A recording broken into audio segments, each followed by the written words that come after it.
People who don't fish think that fishing is lazy or boring, but it is the complete opposite. There are 100 little decisions to be made, variables to be considered, and you're never quite sure what made the difference. Did I cast too high, too far to the left? Did I reel it in too slow or too fast? Is the lure too shiny or too dull? Do I stay here or should I go over there? And you know it's not luck, but you do not know by how much. Because I am never disappointed out here, because I don't expect anything, because anything is possible. I can be hopeful out here, even in failure. Because I know if I just go out there around that tree, it might be different. Something might be different. Something I do might make a difference. I can't do it. Okay. We'll do it live. Okay. We'll do it live.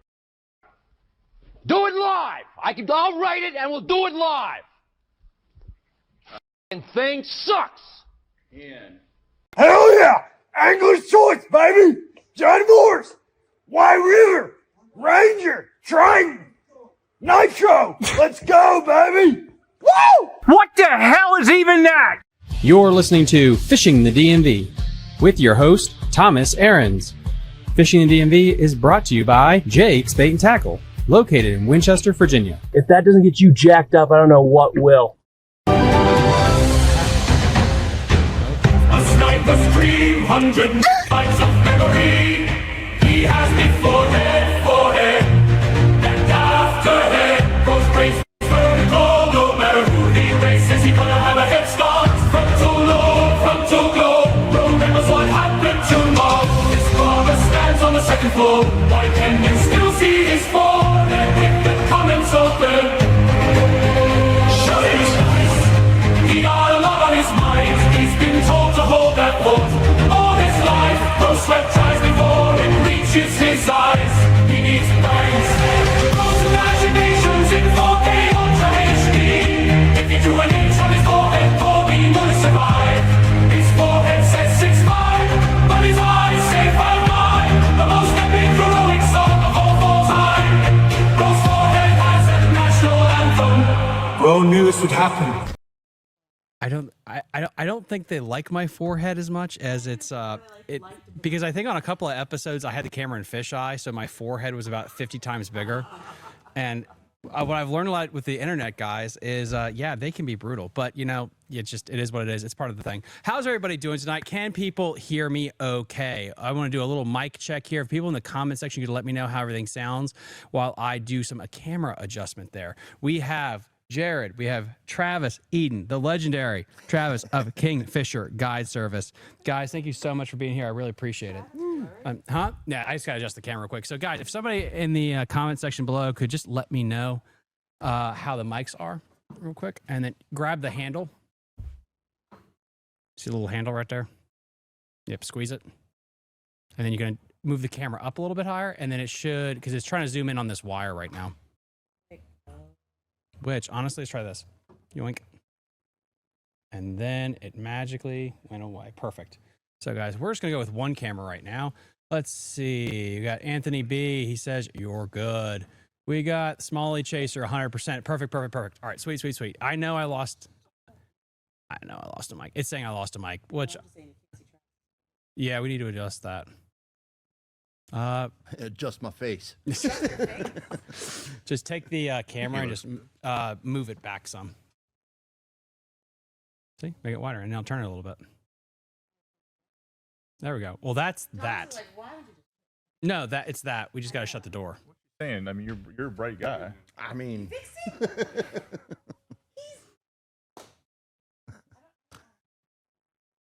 that's fine. It's worth nothing. And I know it's actually not worth anything because it's actually I think it's registered for another 80 days and then I gotta junk it because Maryland is terrible with that stuff. So if anyone would like to buy a truck in West Virginia, this one is available at some point. But anyway, guys, so I'm sorry for getting through all that stuff. It's a little echoey off your forehead. I know, Chun. I know it is. There's a cream for that. Anyway, guys, we got a great show for you guys here today. Kind of the short of it, I was trying to get this stud on about 3 weeks ago, and then act of God, it was flooding. And then I remember the last time we shot a Christmas special, and it didn't air until mid-January. And I'm like, I'm not doing that to poor Travis again. We delayed it, so this is topical because we're live right now. Travis, thank you so much for coming on the show. I really appreciate it. Yeah. What have you been up to? Well, here recently, not a whole lot with the way the water conditions have been. Mm-hmm. You know, mid-May, we had that big rise of water on the Potomac, and, you know, the Shenandoah got hit for its size, not quite as bad as what the Potomac did. And I think in the past 2 weeks, I've had 3 trips out. I had some others that I possibly could have gotten out. But yeah, so it's been a little slow here recently. Up until that, it was full on gangbusters, you know, and through April and into May. So, you know, just rolling with the punches, waiting for the water to get a little bit better, and then, you know, back out we go. So as far as like June's concerned, I think I've gotten like maybe 3 days open in June. So, June's pretty booked. July's starting to book up, pretty fast. So. That's fantastic. That's awesome. Speaking of a busy schedule, the man, the myth, the legend, Jared, how have you been, sir? We've missed Good, you. man. We've been busy as well. And, you know, I haven't been fishing on the river as much, but, you know, with the youth anglers, been spending a lot of time with them, you know, fishing down at Gaston. They had a open on bugs. A couple guys in the audience here, too, that have had some time on the water on bugs. But, yeah, been good. Been good. Been busy. So, how about yourself? You're a big winner in a kayak. Yeah, congratulations. Thank you, guys. It's when it's your time, it's your time. It's like pitching a perfect game. It's like once you're in the middle of it, you know this is something special. And it's like 90% of the time you go out fishing, your first spot sucks and you cuss and it's terrible. And it was like in the first 2 spots, it's like you call your shot and you're catching them. It's like, oh crap, it's gonna be like it's one of those days. Yeah. Y'all know I like throwing the swim jig. I threw a regular in pads that were thick as hell, 50-pound test, and I bent straight a regular swim jig hook on a fish that it had to have been 20 plus inches. Yeah. And I was like, well, that fish is going to lose it for me. Nope, it didn't. Like I found more, and it was just kind of one of those things where it's like when it's going great, it's going great. Yeah. You know, when you're hot, you're hot. When you're not, you're not. That's right. Exactly. And it's just been, and the river's been fun lately too, because I did go out. Huge shout out to Cliff Bennett. He took me out on his jet boat. We were able to go up to the Monocacy.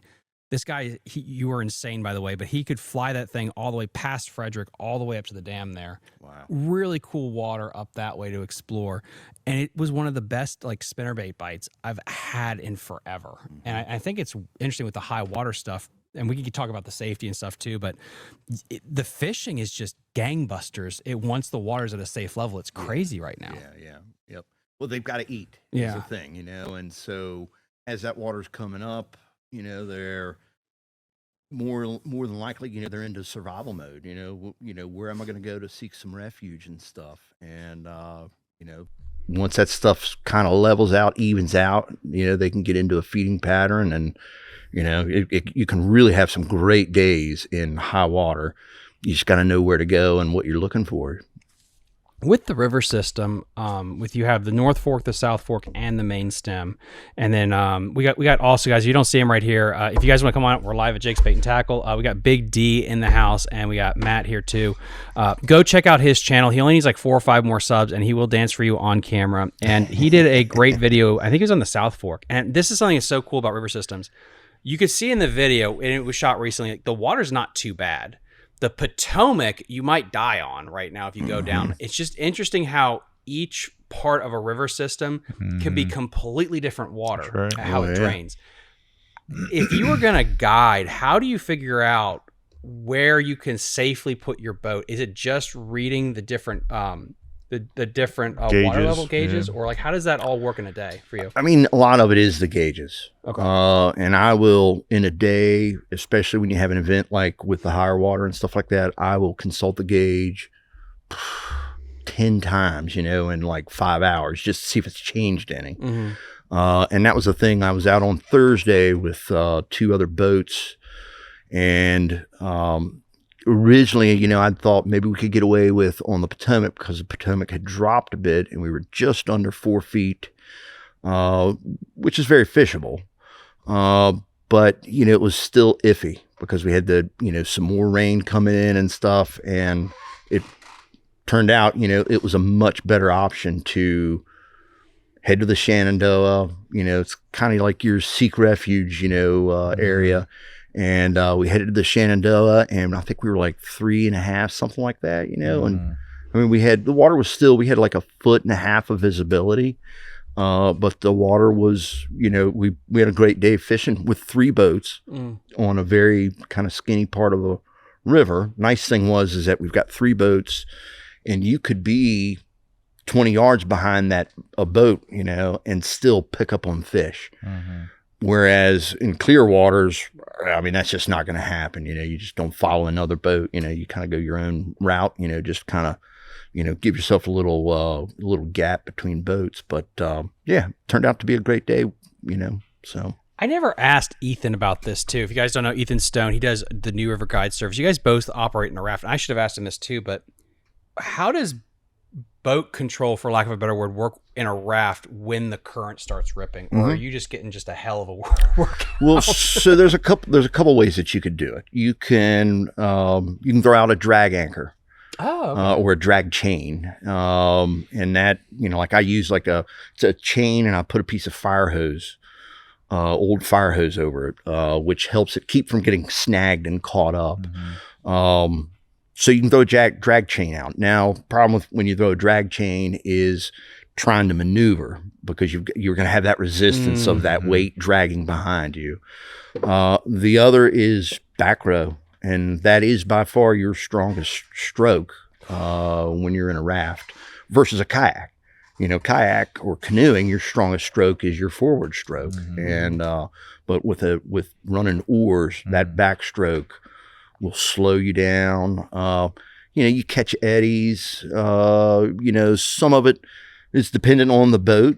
What kind of boat it is. Right now I'm using a Moravia Ranger, and it is a whitewater machine. I get into spots where we've got steep gradient and stuff like that. Man, I can make that boat move left and right, and that water's just rushing by. So, those are a lot of factors that, help in trying to control the boat and try and stay in position so folks can cast. I was going to say, Travis is better than a Minn Kota 80-pound thrust with spot lock. Like, he is. Like, seriously, though, that is what's cool when when you take them out, like, you're able to put them on fish, hold them in a pocket, similar to what you would do with a trolling motor. Yeah. And, and a lot of times, too, like if you're going to fish an eddy, you come down past the eddy, people throw into the eddy as we float by, and then you get to the bottom of the eddy and you just kind of push up into it. So at least you're using the eddy, the slow water of the eddy to kind of, slow the boat down, keep you from drifting away. And of course the eddy is circulating back up towards whatever obstruction, is creating the eddy. So, you have that in play. Yeah, you spend a lot of time too on high water. Like, I've always, like, fish are going to be you spend a lot of time on the bank too. Like, as the water, the higher the water being, almost on the bank, thrown to the bank, those fish will be feeding up nose, like pretty much nose of the bank. That's also, I mean, Thursday was, Thursday we were, fishing the banks. There wasn't a lot of real visible structure, out in the middle of the water.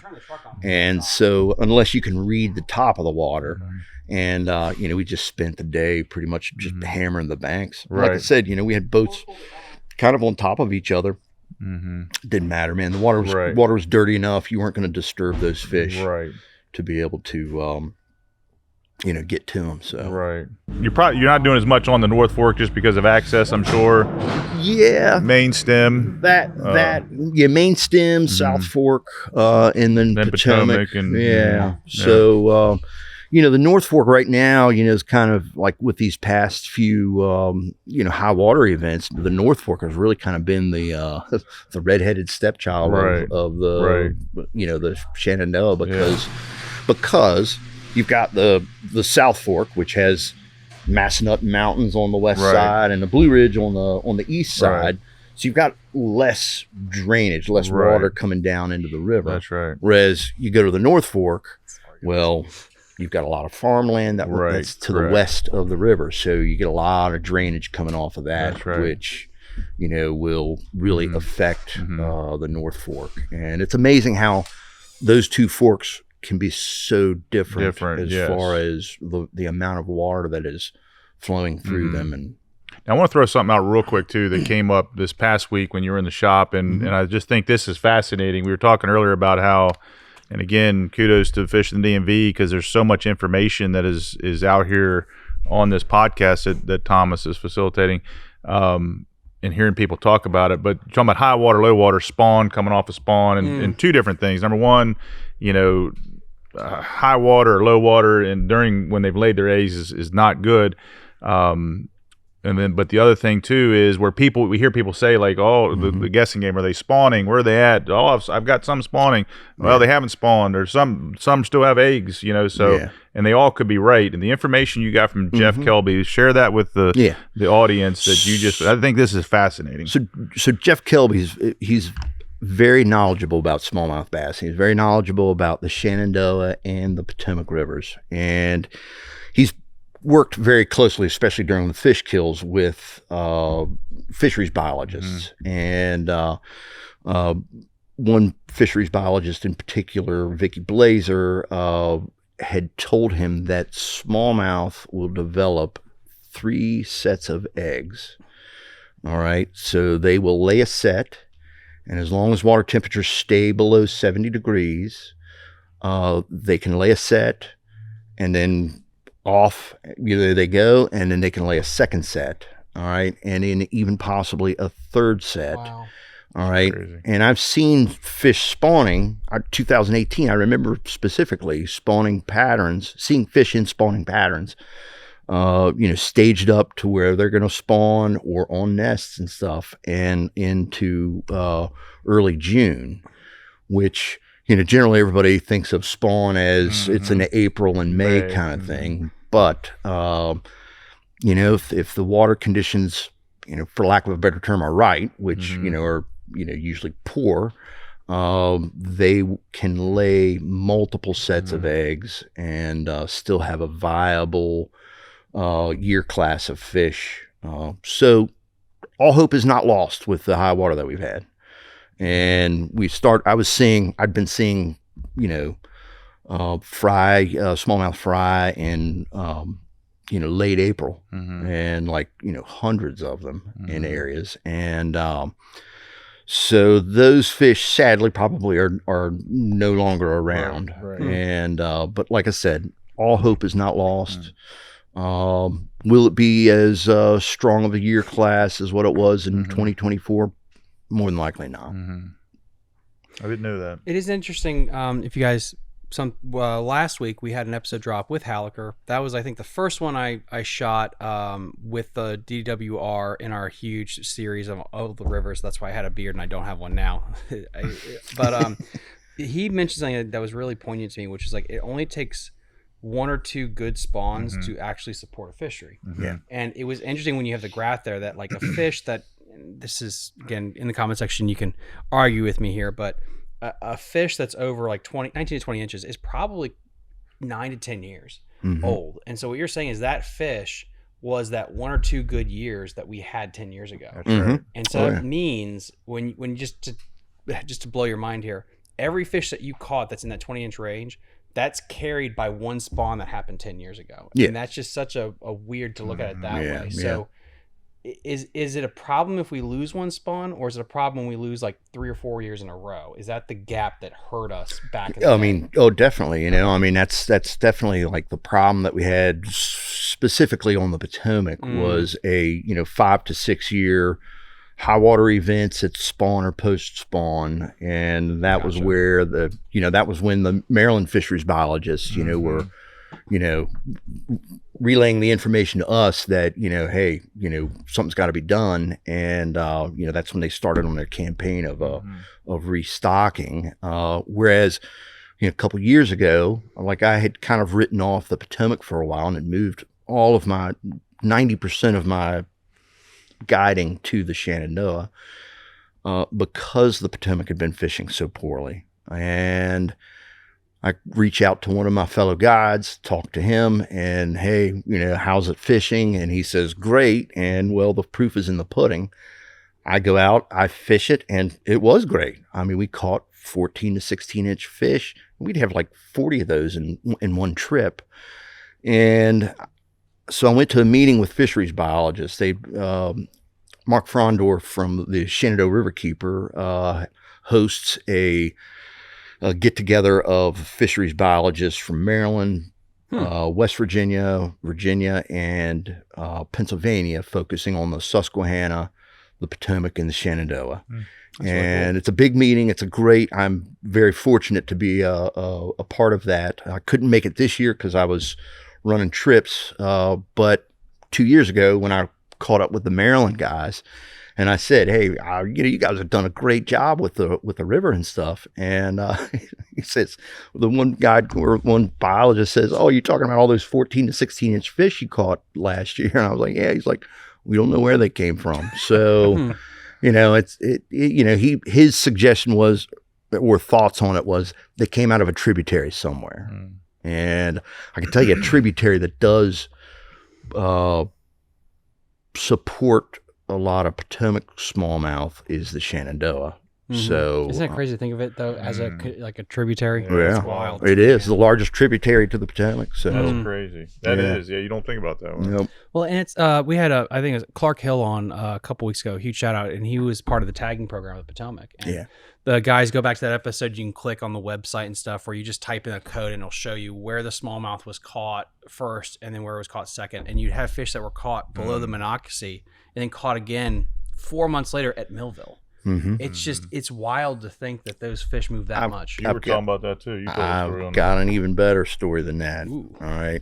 Somebody who tags fish, who is working with the Maryland fisheries biologists, tagged a fish in, it's called down at Seneca Breaks on the Potomac.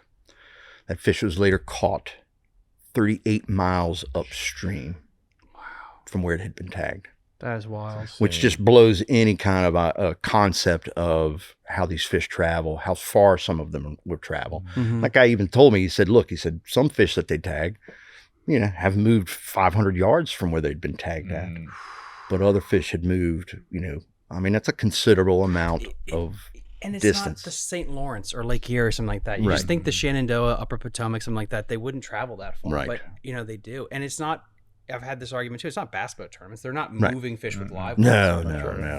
These fish are doing it on their own. Yeah. Now, hypothesis, Cliff, I'm going to call you out on this. Cliff said he hypothesizes they're like salmon. Where they spawned is where they migrate to. Do you have any credence to that? Is it forage that they move? Why do they do that? Well, you're talking about spawning and stuff like that.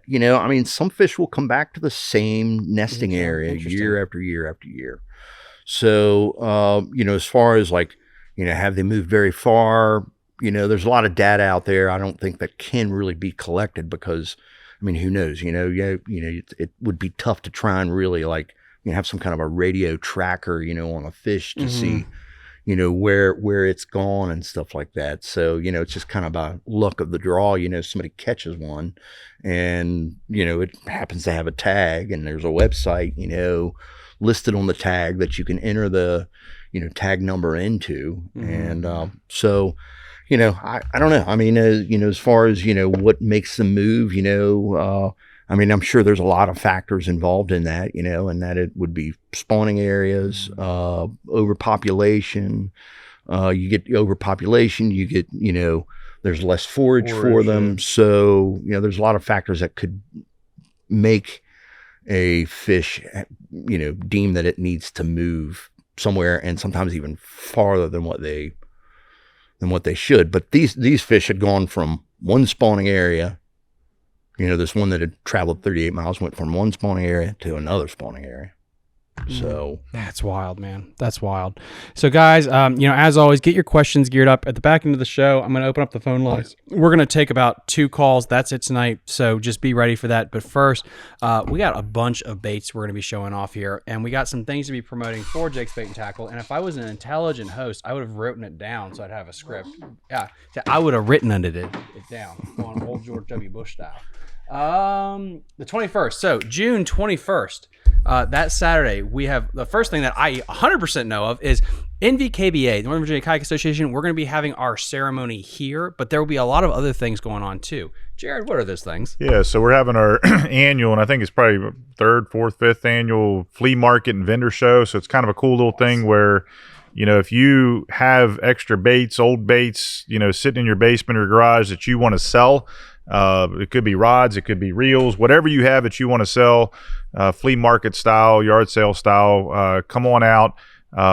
Proceeds $10. Bring your own table. It's $10. If you want us to supply you a table, it's $20. Those proceeds go to Frederick County Youth Bass. But that's going to be a great opportunity for you to sell. And we've had John boats, trolling motors. It doesn't matter if you want to sell it, get some cash in your pocket. Definitely look forward to that. We're going to have vendors as well. Here, I know Pure Fishing, Scott Castleberry.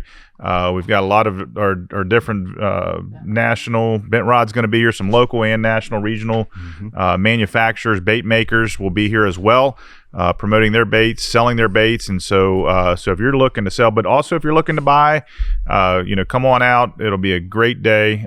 Sometimes you can find that bait too that you can't find anymore, that they don't make anymore.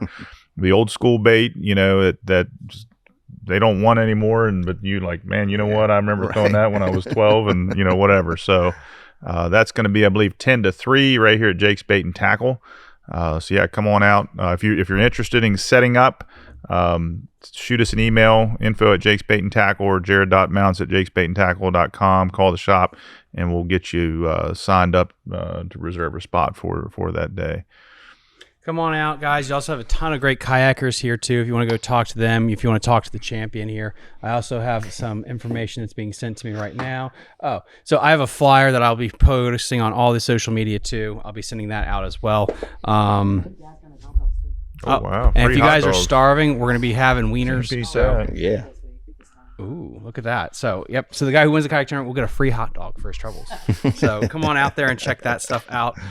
We got some baits. I know that's what you guys love about these live streams. What do we want to start with here? I just started showing them to you. Okay. And then y'all talk to them, look at them. Or you need to hold them up? Yeah. Give us one to look at, one to hold up. So what do we got here? Barry's has been he's been a good local.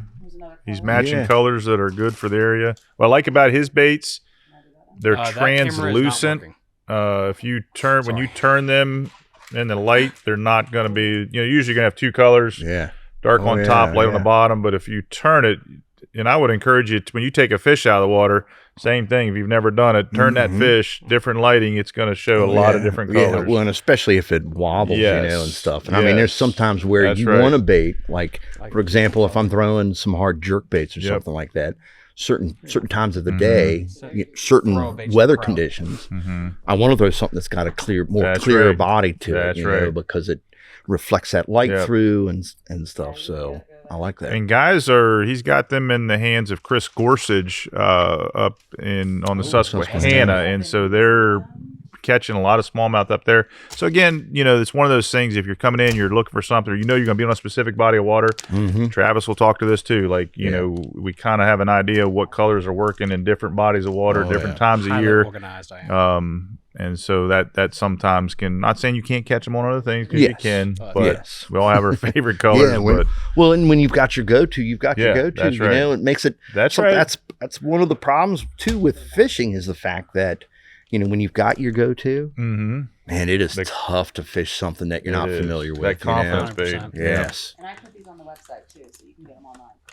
And then we'll be bouncing back and forth. And then I know we got Dirty Water. We have like 50 Shenandoah River tournaments coming up, Upper Potomac. I mean, guys, I think this is, I'm going to speak for myself. It seems like meat and potatoes right now. If the water stays dirty and colored and current, not going to be tiny tubes with 4-pound tests unless your name rhymes with like Jeff Miller or something. What do you guys like to throw with this kind of water condition? Spinnerbaits. I mean, it is just a great bait. It makes noise. It shimmies and shines in the water, and you know, you'll get a lot of strikes. So that's your pick there, Travis, right? War Eagle. Yep. Willow. War Eagle with the willow blades. Gold, silver, copper. What are you gonna pick? You know, gold and copper, gold and or copper, but. Yeah, it's so crazy. You know, I mean, I've just kind of I have stuck with gold, especially gold. It just seems like it gets eaten more than silver. But I was out on Thursday, and I mean, it didn't matter what color it was, man. They were eating. So trailer hook, trailer at all? No trailer, just straight up. Okay. Just straight up. You know, I mean. You could have thrown a trailer on there and gotten eaten, you know, and there's like, you know, a gazillion different trailers that you could throw on there. But my guys were just throwing no trailer at all and, you know, getting hits. Keep it simple. So, yep. Before we go to the next bait here, is there a weight on your spinnerbait with the current? Does it matter at all? You know, generally no heavier than 1/2 ounce. 3/8, you know, would be like the lightest that I would go.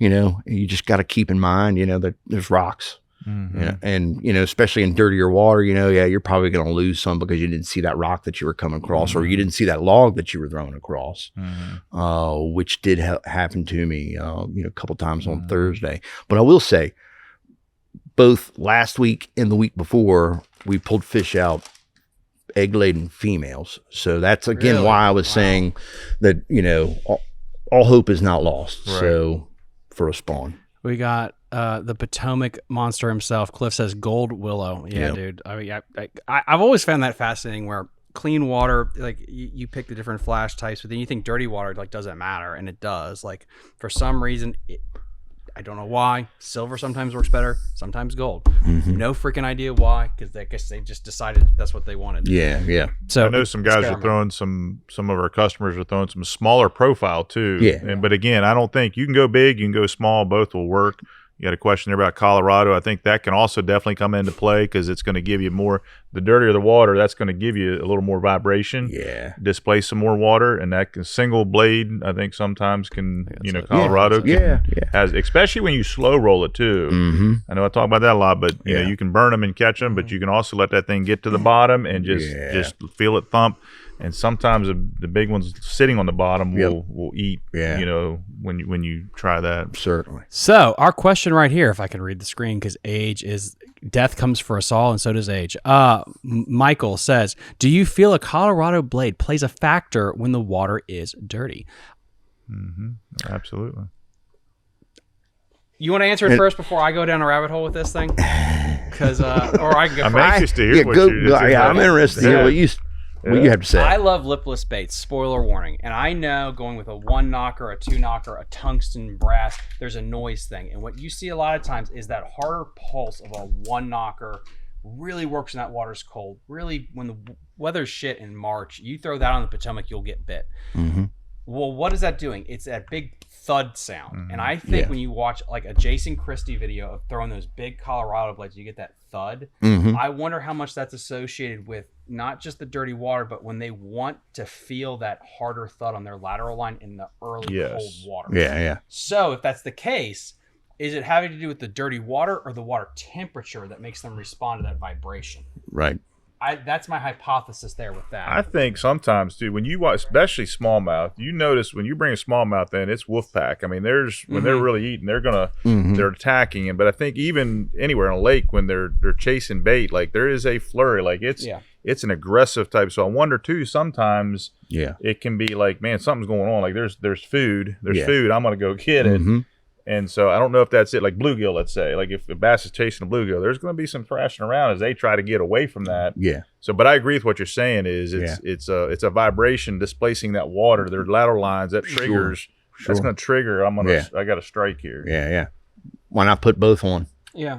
Willow and a Colorado on it. You know, I mean, which, you know, they do. We don't have any here, but you know, you do get spinnerbaits with both. Yep, you can get spinnerbaits with both. And this is something too where it's like if like with colors. I remember when I did my swim jig special for Patreon members about winning. It's like, well, what color? It's like I had both on. Like I had 2 different colors, 2 different weights, and I think people get so narrow. Like it has to only be like who here that fishes and is listening has one freaking rod, for God's sakes. We have multiple. Let's not be selfish here. So just tie a couple on and just experiment. 10 minutes. And switch. And I had you were talking about a swim jig. I had my juniors down at Gaston and fishing grass. I had one, chartreuse and white with a paddle tail. I had the other one a black and blue with a crawl trailer. And both, I mean, I'm talking the same hole, like bam, bam. We hooked up. Yeah.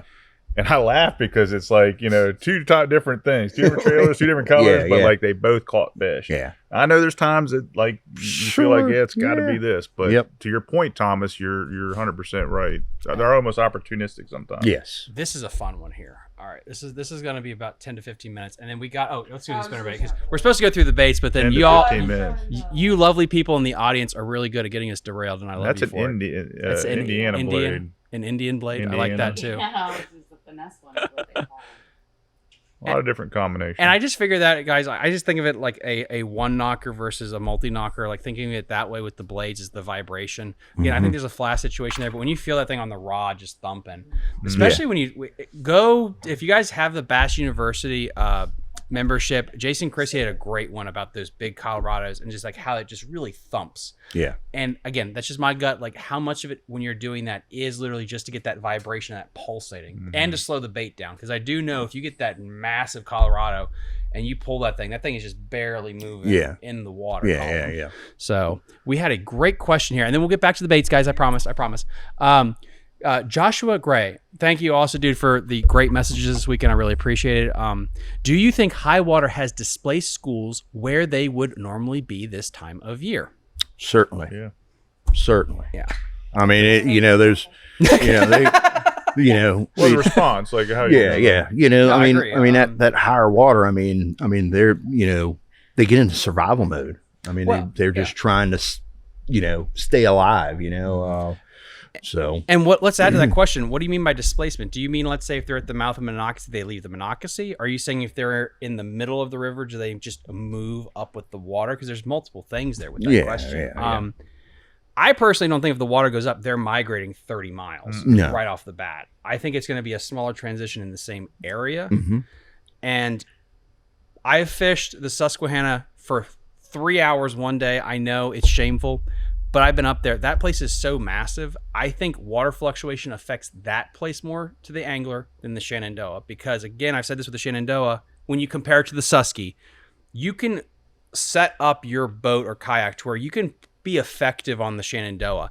The Susky is so wide. You can fish one section left to right, which is insane. And it could take you all day fishing that. So I could see where if you're a Susquehanna angler and the water rises, displacement's a lot harder to figure out than if the water rises on the upper Potomac or the Shenandoah. I guess. I mean, what do you think about that? No, I mean, that sounds very viable, you know. But yeah, definitely. I mean, the water comes up. I mean, those fish are moving. There's, no doubt about that. And that's where, like for example, on the Shenandoah, we were talking earlier about it, was that, once that water comes up, you lose that bit of structure, those ledges, those secondary ledges that sit below the water, that you lose that, because you get a much more larger volume of water moving across that stuff.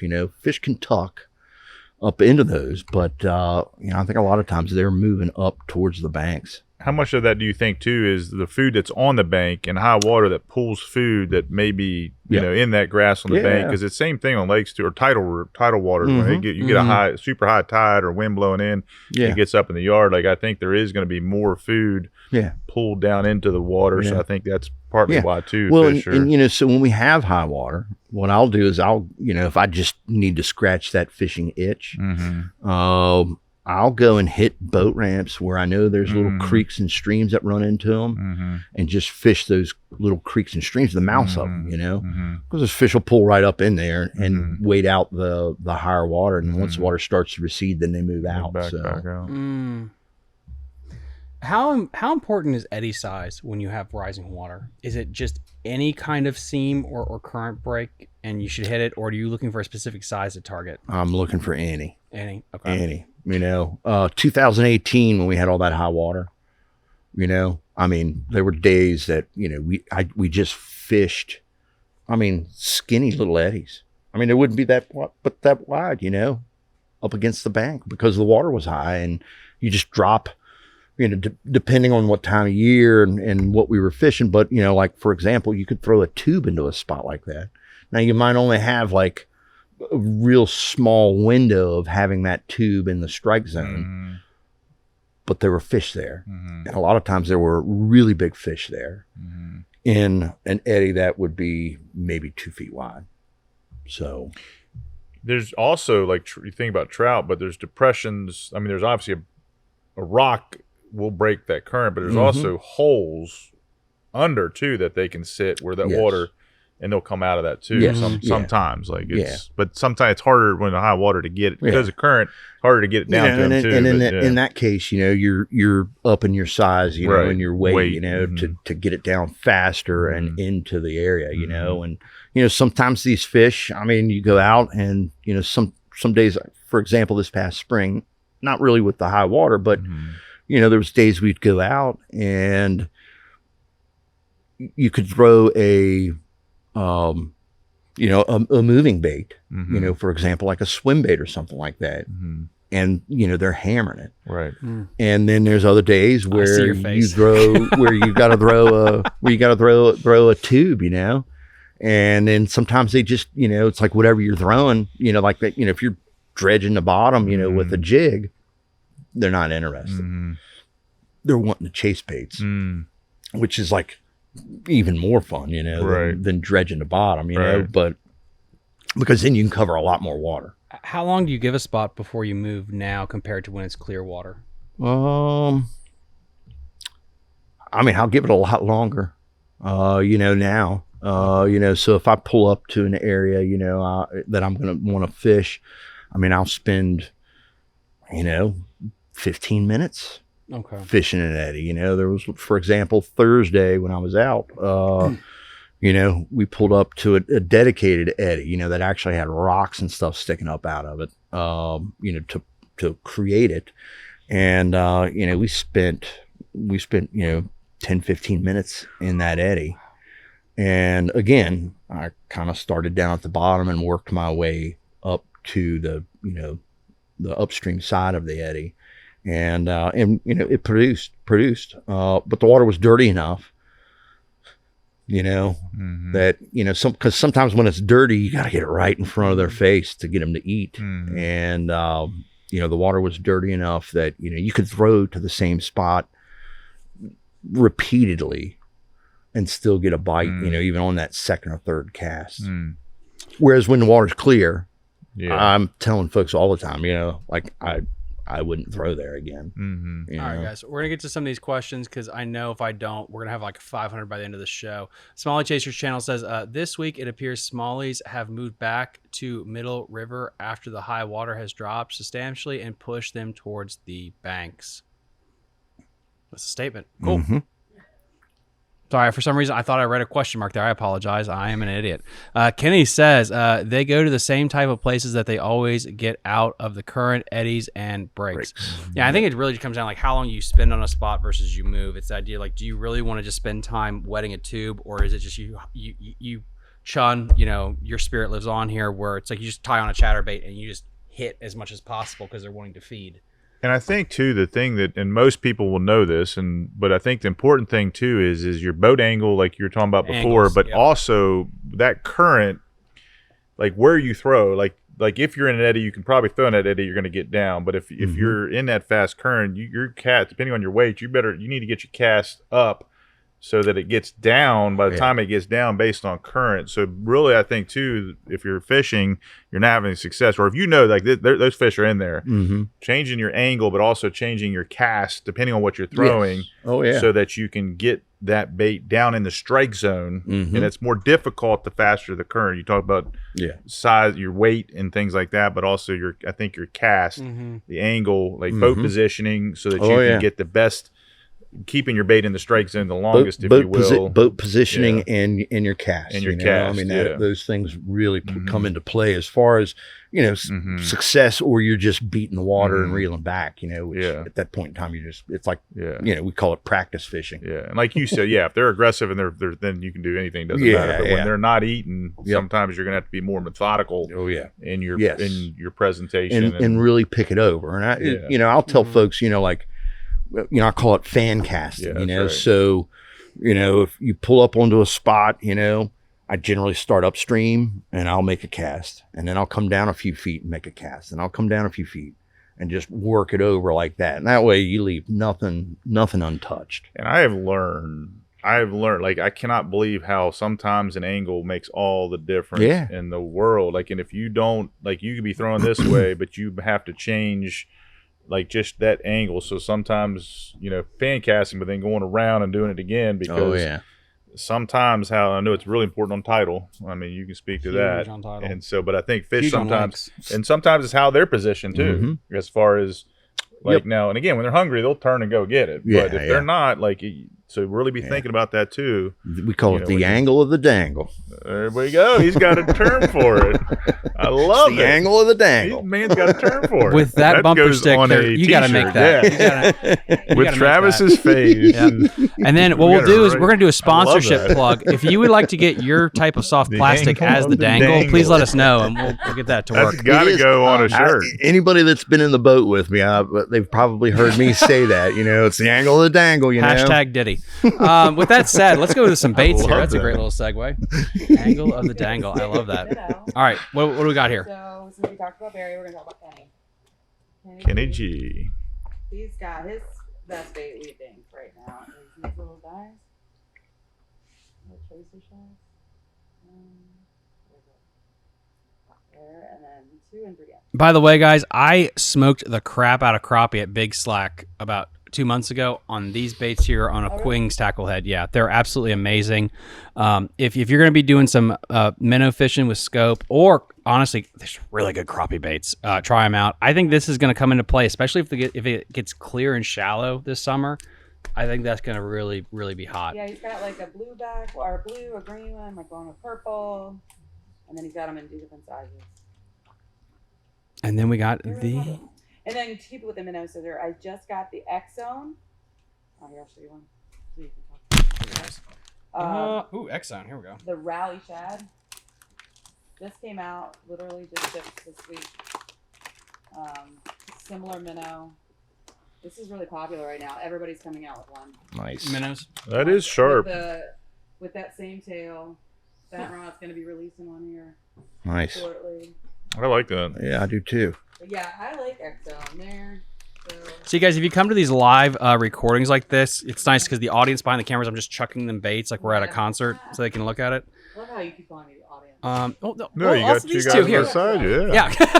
Oh, you're and they're analyzing. Look at it. They're analyzing it. Yeah. Like, they're looking at it like it's the Dead Sea Scrolls. Like, that's awesome. And this is a new color they just came out with too. I have it in there with flashers. Their float style bait too. New color. that is good. I like that color. And I will say, you read a comment earlier from Kenny Lance, and I'll tell you, I know for a fact that guy puts in the time. I see him out on the water a good bit, you know, and he's a bank fisherman. He and Jonathan Seacrest both, you know, those guys. Shout out to Jonathan. Really put their time out. I'm giving a shout out to both of you guys. Yep. And then, guys, I know I've had so many people I've been supposed to do interviews with. I did do a video about that, so I'll talk about that at the end of the show. But so I'll hopefully be getting back into scheduling more interviews. Luckily, I have like 8 episodes already pre-baked. But yeah, so sorry about not getting to everybody. There is so many questions. My God, let's get a couple of these here. Joshua Gray, with next week's tournaments on the board, can we address kayak anglers throwing anchors? Oh, safety. Oh, that's a good point. So I have no idea. I've never had an anchor on my kayak before. Is there safety concerns? Can the current be ripping too much for you to throw an anchor out? Oh yeah. Okay. Oh yeah. What could happen? Well, you have a story to tell too. So I'll give you an example. I was a previous client of mine from last year. Great guy that I'd met down by the river. This was late March. sent me a text and said that his kayak had sank, and that he wasn't sure what to do, he followed all the precautions. So he had a dry suit on, PFD, everything. So he did all the right stuff. Okay. And I ended up going out with my boat, and we were able to rescue his boat. Sadly, I mean, he had everything tied in, 90% of his stuff tied in to the boat. Sadly, when we got his boat back, out of the 5 rods that he had in his boat, 4 of them were snapped. But we were able to recover and get it back. Now, I had spoken to some friends of mine that fish at this boat ramp a good bit, and I'd mentioned to him, said, hey, there's a kayak out there. It was like I had a week before I could get out there to retrieve it. And so I'd mentioned it to them, especially one guy, Larry Tennant, that, if he saw anybody out there messing with it, just to tell him to let it be. So another guy who is a client of mine, Sam Edgin, was out, had dropped his buddy off at the boat ramp, was debating whether or not he was going to fish the rest of the evening, decided, well, he would fish a little bit more, went upstream to the next ledge and looked down and saw a kayak under the water. I guess thinking that it was this guy's kayak. He was able to get an anchor rope. There was an anchor thrown out, jammed in the rock. Was able to get the anchor rope somehow, started jiggling on it, and he saw a leg come out from underneath the kayak. Guy floats to the surface. Oh, my Lord. Guy's thrashing. This guy was literally a hair away probably from dying, from becoming a statistic. We'd be reading about him. Gets the guy in the boat, gets him back to safety and stuff like that. And is this local or? Yeah. Oh, my Lord. Yeah, this is on the Potomac. So, again, that's the anchors on kayaks, What's the problem with it on a kayak? What happened? So is it just once it lodges that rope, it's not going, that water's still going, it will pull. I mean, it'll literally the back end of that. Yes. Yeah, it'll go under. Yeah. And then you end up, in a real pickle, especially from the back of it. Yes. Like a John boat or something, the front, it might. Well, it's still never good. Depending on how fast that current is. We have somebody that's going to tell a story real quick. Here, you can jump in right here. Yeah, I'll hop in right there. Okay. So, speaking of the Anchors Anonymous group here, hi. So, what's your name to everyone that knows? Matt Foreman. Okay. Yep. We were fishing the Shenandoah River. It was 2 years ago. We were out spring flow. It was a little bit higher, like early into May, and we were floating down kind of an unfamiliar stretch, and I was trying to swing around into this eddy, and I have one of those Yak Attack anchor trolleys, the side mount, and just a dumbbell, with some paracord on it, and I was swinging around like I was trying to fish it because I was trying to get it because I was going pretty fast, and wasn't really paying attention, and looked down to see if I would be able to drop my anchor without like hitting, and it looked pretty deep, so I thought I'd be able to drop it and then shift it, because I dropped it when it was right in the middle of my boat, so I didn't see that there were really extreme ledges, so it kind of really aggressive ledges, and when I looked down, I thought it was deep enough to where I would just drop, and then I could swing it, and then it would catch on something, and I'd have time to swing around, and I dropped it, immediately caught a ledge, and I just pulled my boat like right over, and my sunglasses, hat gone. I wasn't wearing a life jacket, and I should have been. And it like pulled me like upstream side, and I kind of got pinned in between the paracord and the boat, and then I kind of like slid under it and was able to like bring myself up on top of the boat, and it was just like the boat.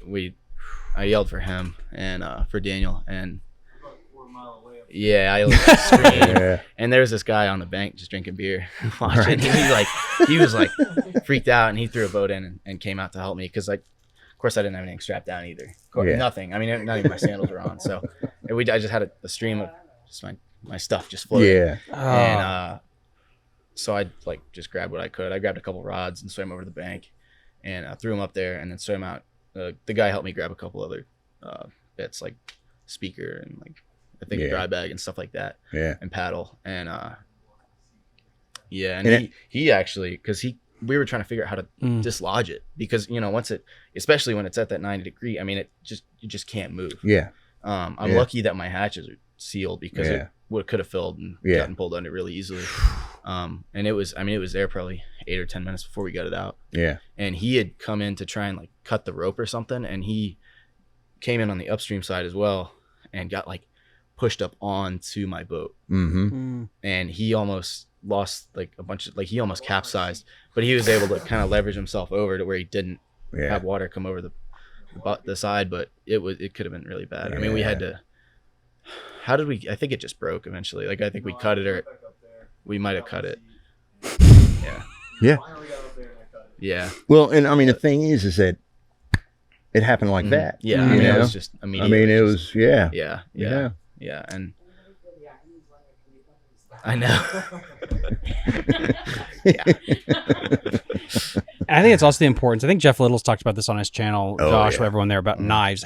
You have to have a knife somewhere on your person to be able to cut stuff ready to go, and not a knife that you have to pull out and open, because it's a one-handed deal, I mean, you got to get in there. NRS, the dive knives. Because most of the NRS jackets have, like mine's right here. Yeah. And I can just reach it real fast. Yeah. And I also keep one usually on my waistband, like just a small knife. Plus it looks cool, man, carrying a knife around, Look like you know what you're doing. Right. Even if you don't.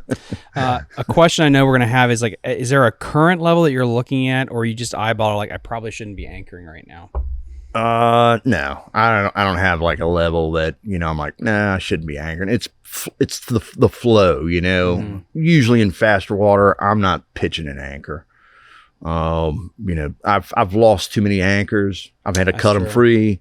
I mean, luckily for me, running a raft, it's more than likely not going to sink.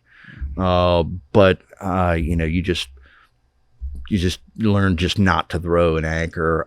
Sometimes like with a raft, I'll, I get to a spot and, I might push the nose of the boat up on a rock, an exposed rock, and use that as my anchor. But I got a fancy anchor now. It's the tornado anchor, and it's just metal plates that spin, and not like a grappling hook, style anchor. And man, it's like so far I've been running it for about 2 months now.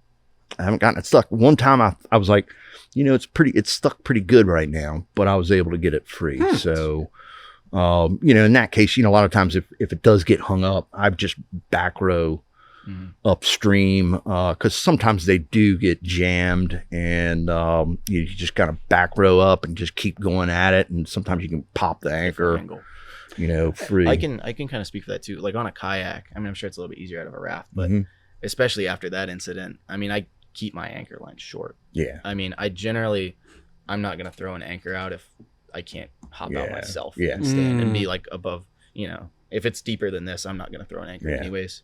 And generally on the Shenandoah, you don't really need to most of the time. If it's deep enough, it's not moving fast enough. Yeah. You can just paddle, or if you have a motor, you can just sit there. But, really most of the time you really need to anchor is in a riffle.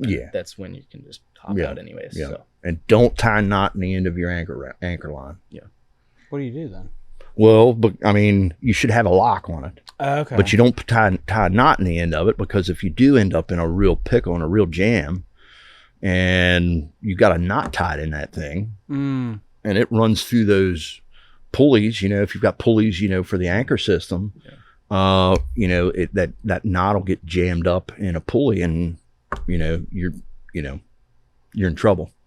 So something else that was mentioned to me, I don't know if this is true or not, about you don't have to have rope that's as thick as crazy possible. And and why this was explained to me is because if you want to cut it, you don't want to be sitting there sawing it for an hour and a half. Right. True. But on the adverse side of that is that thinner rope, if you have to pull on it, cuts into your hands. Okay. So there's definitely a fine line. You wanna find with that. Yeah. Interesting. God, I mean, yeah, that's freaking awesome. So he's still alive. Yep. He learned his lesson. Was this put on YouTube, by the way? What was it? Yeah. Well, we didn't really. Yeah, we didn't really catch anything, anyways. And that was the worst part. I think I caught. That's the worst part of it. Yeah, I think I had like one on a spinnerbait that day, and that was like it. I think, and that was.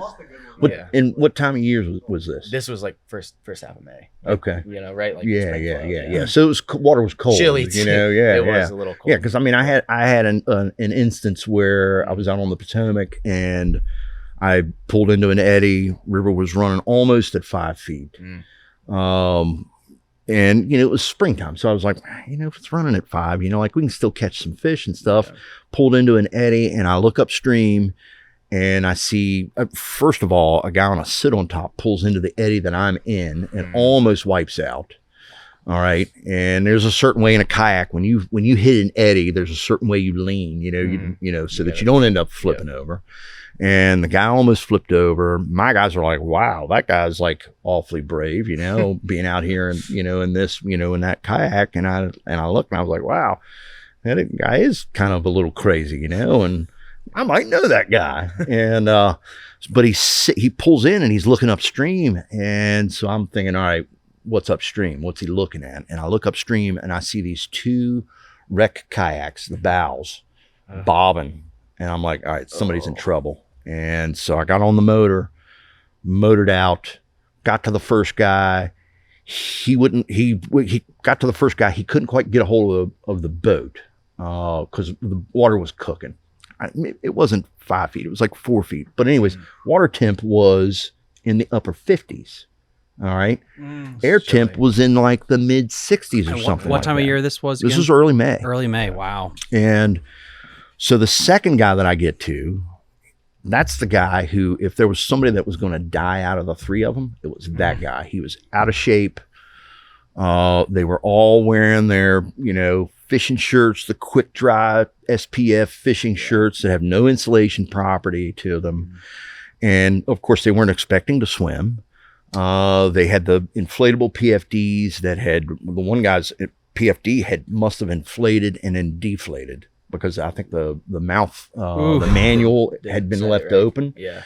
And so we get that guy into the boat. For one, when I get up to him, he grabs my boat. He does not want to let go of the boat, of his boat. Oh. His kayak. He's like, I don't want to let go of it. He's like, it's not my kayak. And I said, buddy, you got to let go of that boat, because if you don't, that boat's going to drown you. Yeah. All right. And I was like, we'll pick it up later on, downriver. He let it go.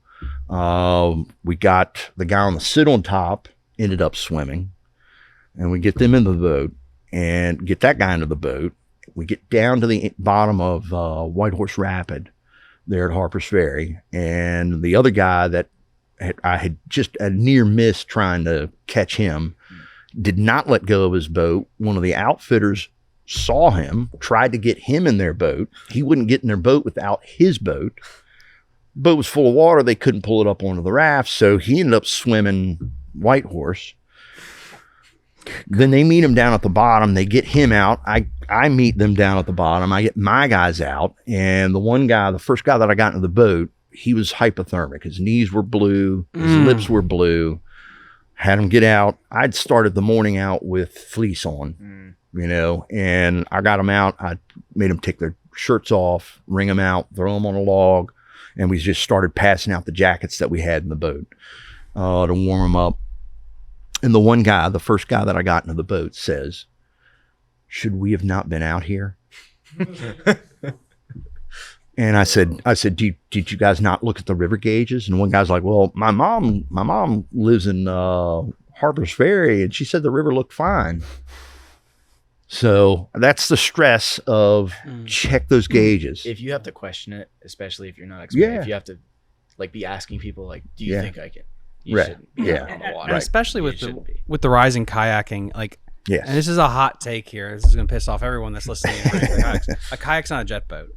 And so if you had a jet boat tournament, the river conditions could probably be a little bit more risky compared to if you're going to be in a kayak because of what you're dealing with here. And so I know one of the tournaments got canceled last week, probably rightfully so. Did we still go out and fish out of a jet boat? Absolutely. But it's like a 20-foot jet boat or whatever. That's completely different than a sit on top and plus, if you go in the drink with that thing, you're done versus like I had a friend in the boat. So if I went under, I had somebody right there that could have potentially helped me. That's completely different. More safety. Yeah, well, and that's the whole point of like a buddy system. Having somebody with you, letting your wife, your girlfriend, your mom, whoever know, hey, I'm putting in here and I'm taking out there, and you got to have a plan. I mean, because you just never know when something's going to go awry and it turns into either a life-saving mission or a body recovery. It's also interesting. I'm going to have to get Jeff Little back on again and talk about this too, about a lot of kayakers, I'm guilty of this too. You want to use the inflatable because it's just comfortable. You have to in a tournament wear the stupid thing. I have an old school one for my bass boat because I basically, once I'm done, I just unclip it, set it in the seat, and I walk up to the front. But I struggle, but I hear these stories so much about the one time that stupid PDF does not inflate. And that's when you're going to need it. And so I'm nervous, like, should I just get comfortable and just kayak fishing out of a regular vest? And not risk it? The whitewater vests, they're way less cumbersome than what they used to be back in the day. They've got straps, so you have a big foam on the front, big foam on the back, and you wear it long enough, I mean, you just don't even realize it's there. So and they make, because I use an NRS Ninja, which is it's kind of like a triangle, and it's pretty comfortable. I mean, you can feel it. But my dad has one of the Chinooks, which has the mesh back and then a little bit of foam on the top, so made for kayak fishing specifically, so you can sit in the seat and it doesn't even bother you. But it's still got enough foam to keep you afloat. Go look at that too. Well, and you've got pockets and a knife spot for a knife. So. All right. So guys, we'll get to your questions. We're gonna finish up the baits and then we're gonna get to all your questions here. So glad. Huge shout out to Matt. He did not die. I'll give him a little applause button right there. I'm really sorry for Big D TV. That would have been the video that got him over 1,000 subs, honestly. And he was cussing because he took some of his fishing time and I know. missed a couple good bites. Like, Maybe don't save him.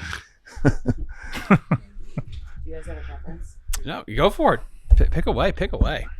All right, so new is the Buckeye Berserk. We did a video on this. so buzzbait, you said spinnerbait. Buzzbait is another good, especially morning, could be all day.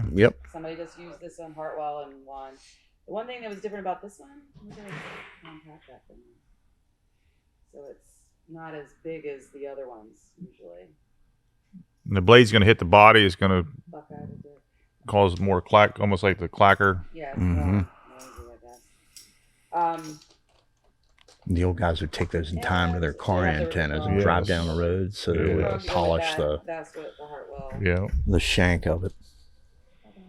Yeah, no, I'm not excited about that. I like a good buzzbait. You know what though? Everybody loves The Hellgrammite. the Hellgrammite. Now the thing about this Hellgrammite, the summer all the way to fall, that Hellgrammite is going pretty to work. hot.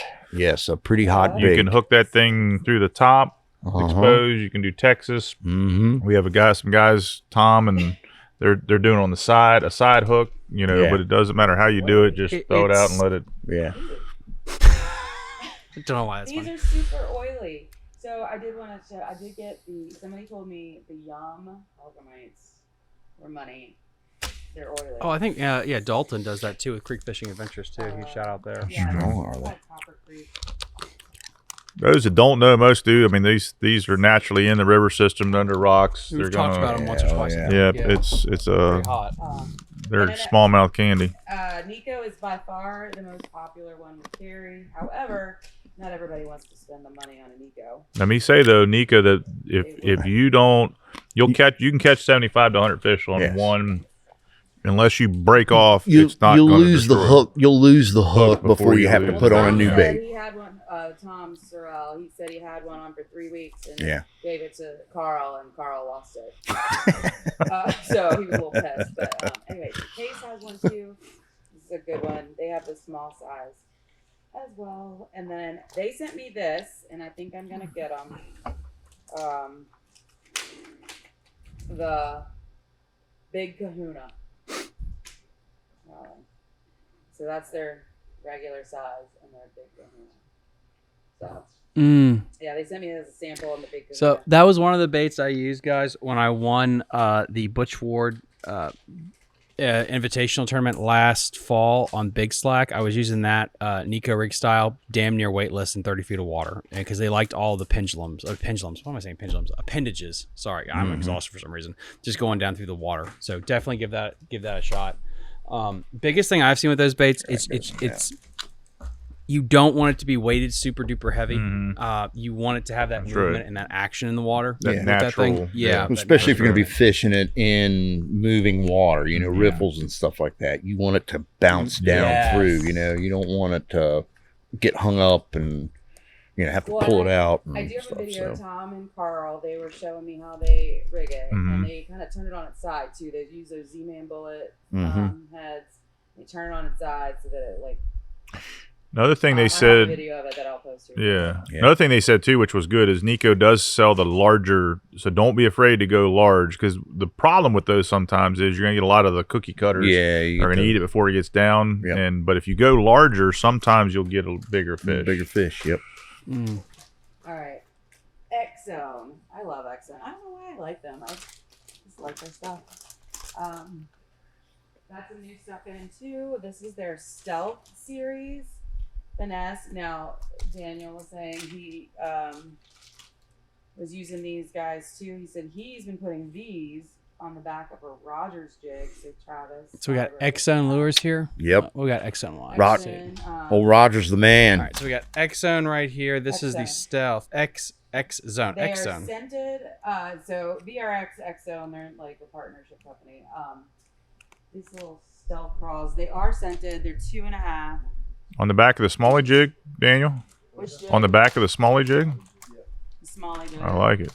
And we could probably Roger's Smalley jig, by the way. Right. Well, these guys, Roger gave them one, and they had to share it. And they caught big fish on it. But I have a lot of cool colors in these. I think they've since bought some, but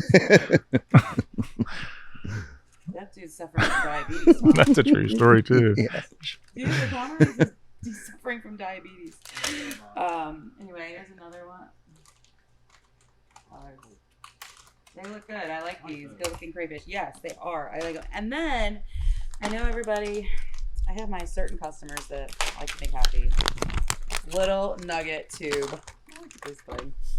Isn't he cute? Also, X-Zone, the Stealth Finesse series. I can smell that from here. Yeah. You all have already looked at those.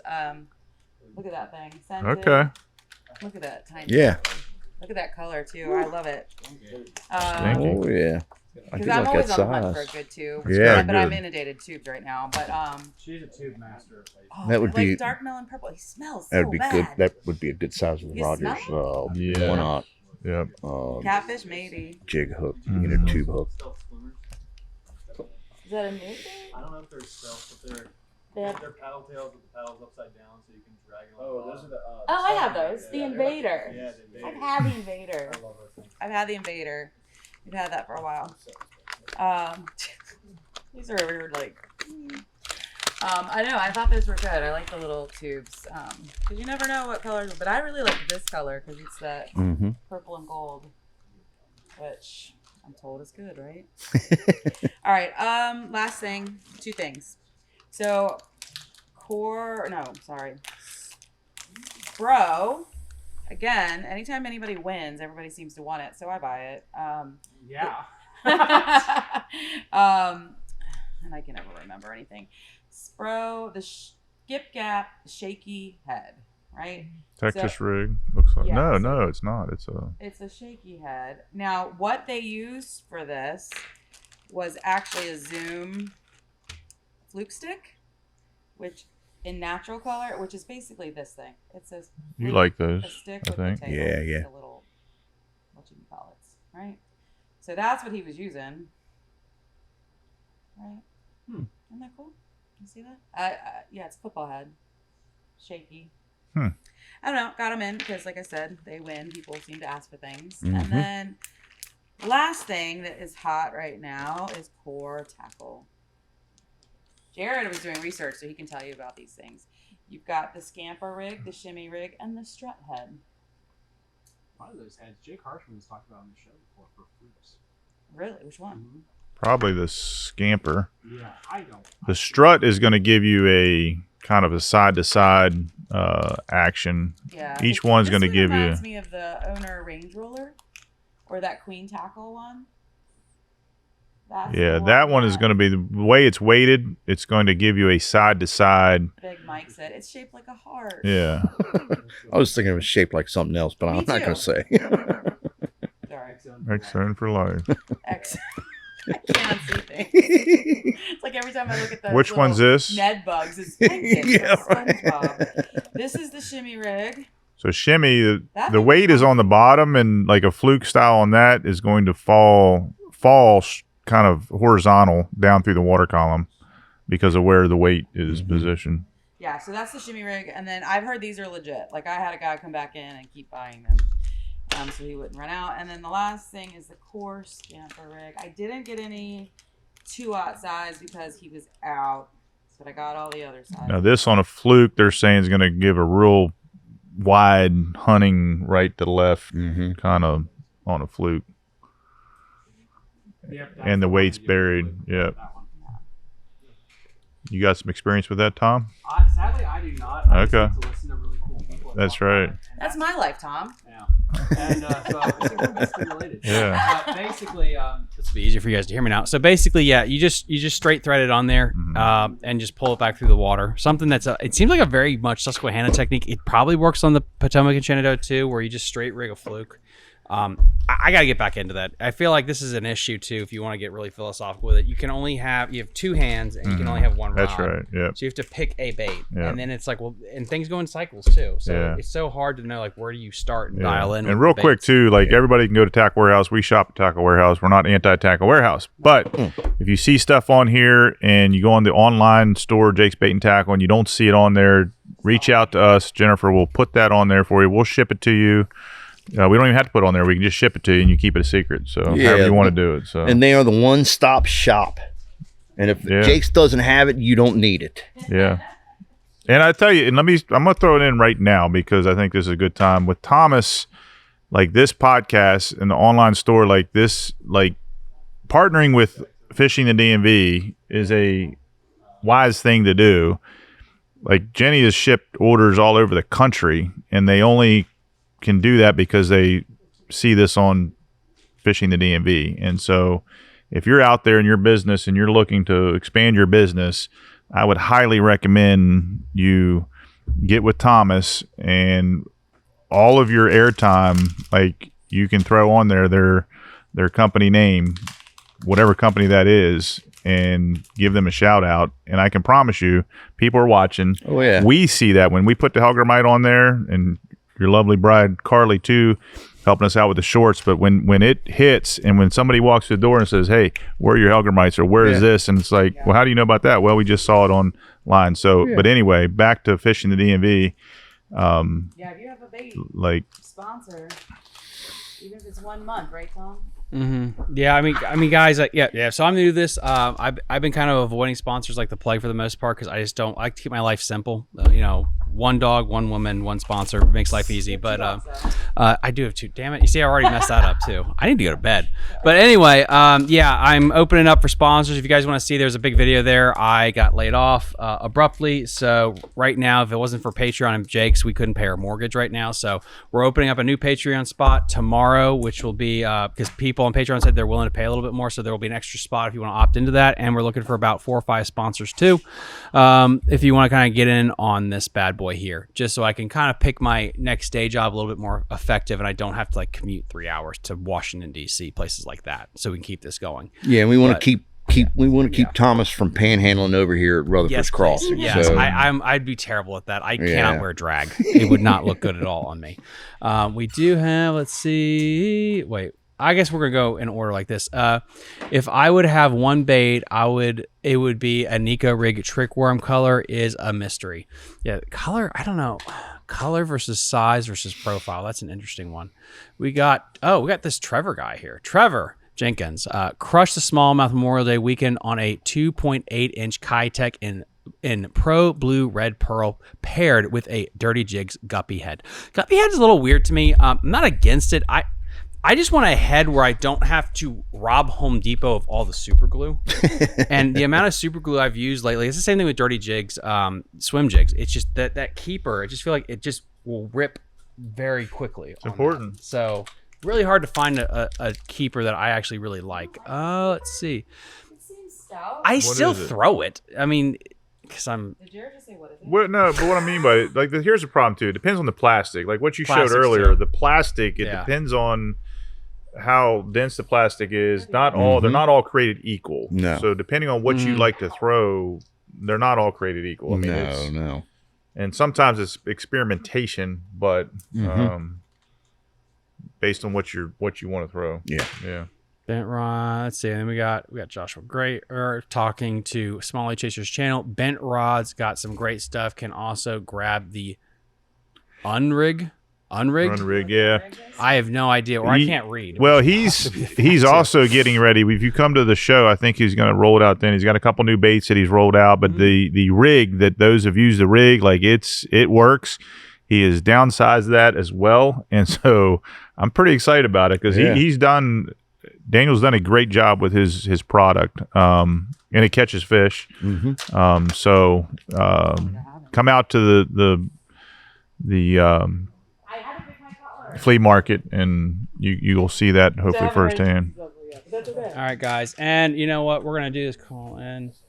All right, so I'm gonna open up the phone lines here. If you guys, I'm gonna give away a gift card to Jake's Bait and Tackle for the first person that calls in with a good question here. 667-307-8583. He's like, yeah, he's gonna be calling in. Come on, call in. If I pick your call, guys, you're going to win a gift card here. So the phone number is open. The hotline is now open. So again, 667-307-8583. What color? I was reading, so apparently I was distracted. Ooh, that looks interesting. Read the name. Dude. San Francisco Gay Bar. What? Oh, no, the Jenny. Oh, the Jenny. There it is. That is cool. Dude, I like that pink right there, right in the bottom too. What is your thought on chartreuse and pink for smallmouth? Why is it those fish particular react to it more than largemouth?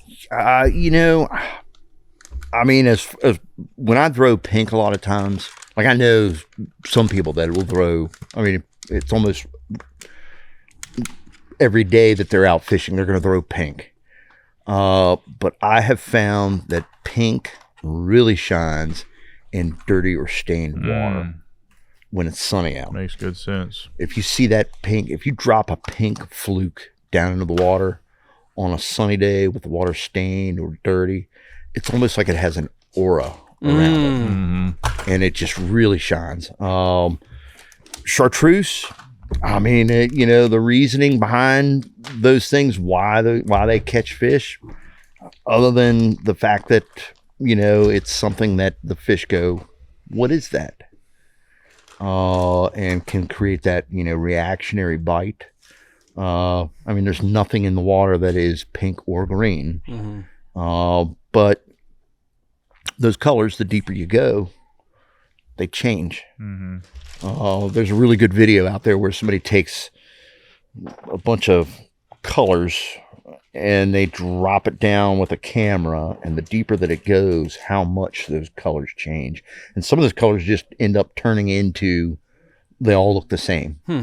But it's an interesting video of color change in depth. I've also heard the chartreuse tip will resemble bluegill. Yeah. I mean, I don't know. It's something else I heard. Yeah. But who knows what the fish are thinking? Right. I'll take a white fluke and dip the tip of the tail in the chartreuse dye, and fish it. All right, so we got 2 callers on the hotline now. So I'm going to turn this on here. So if you guys want to put those on, Sorry for the people in office. This is the thing that is going to stink. So, eeny, meeny, miny, mo. Here we go. All right. I'm going to patch in. I'm going to have this caller here. 535-8687. You're on the phone. Can you hear me? Yes, I can. Sweet. All right. Caller, what's your name? What are you calling about? My name's Joshua Gray. I'm calling about all things that are smallies right now, man. Dude, well, first off, yeah. So, Josh, you're going to win the gift card to Jake's Bait and Tackle. What do you think about the smallmouth event that's going to be happening this coming week? Well, from everyone that I've talked to in the club right now that have already pre-fished the event, it's about to be a slugfest, dude. Like, straight up slugfest. I don't disagree with that at all. I mean, do you think 90 inches is possible in the Shenandoah? 100%. Yeah, especially with the video that you put out the other day with the 2024 census for like all of like north and south and the main stem. Absolutely. I mean, there are fish everywhere across the board, from Millville Dam all the way to where the Shenandoah starts on both south and north. And if you can just find them, that's it. It's done. And I think that's going to be I think there's a lot of guys that are very discouraged right now because of the high water that we recently had. And, you know, like the normal flows that should be going right now. But, I mean, a lot of the questions that I had were very clearly answered in, you know, it's okay. Go fish Shenandoah. It's okay right now. Yeah. I mean, color wise, I mean, I think the Shenandoah is just fine. You know, just got to watch out, you know, especially, you know, in a kayak, those levels, and don't do anything dumb, you know. I mean, you know, people get hurt out there, but when's the tournament? This Saturday. This Saturday? This Saturday is the Shenandoah, Man. and then there's a tournament on Sunday on the Upper Potomac. Yeah. There's that Saturday tournament. I think it's going to be a banging I think tournament. it will do. And I think once it stabilizes, I think sometimes like right before it goes up, maybe during, but then like, yeah, it can blow out. But then once it gets stable, like for a couple of days, it can be, you know. On like Donkey Kong. Yes, absolutely. And boss, you said something interesting I want to peg on is there's so many people that are just getting nervous when they see that water dirty. It's like they have in their head, if they're fishing for smallmouth, it's like it has to be this babbling brook. It's pristine. You can just wade it. But that's a lot of times the hardest fishing for these stupid things. Yeah.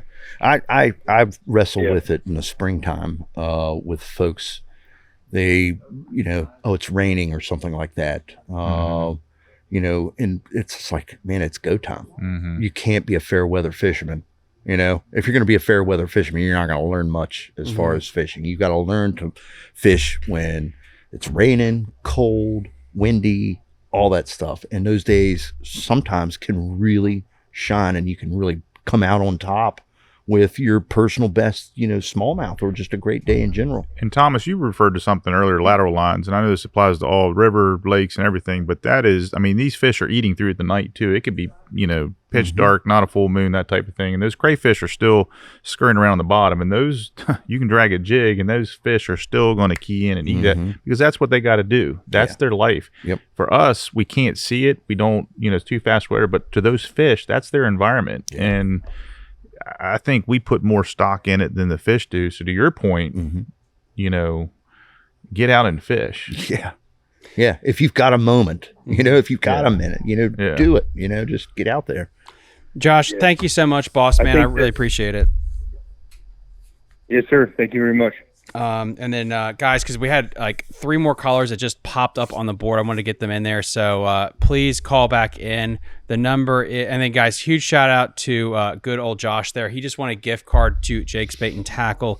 We'll take one more call because there were so many people on the board. 667-307-8583. I just reopened up the phone lines to take one more call there. I think it's cool because, again, talking to Hallaker, and again, guys, I recorded that episode with him after he did his sampling in 2024. I think it was like late October. And to edit that video and put it up there and realize, like, the river's come a long way. That we're talking about 18-pound bags, 100 inches, possibly winning tournaments. But then you go back when I was a child, you couldn't catch crap on the main stem. It was terrible.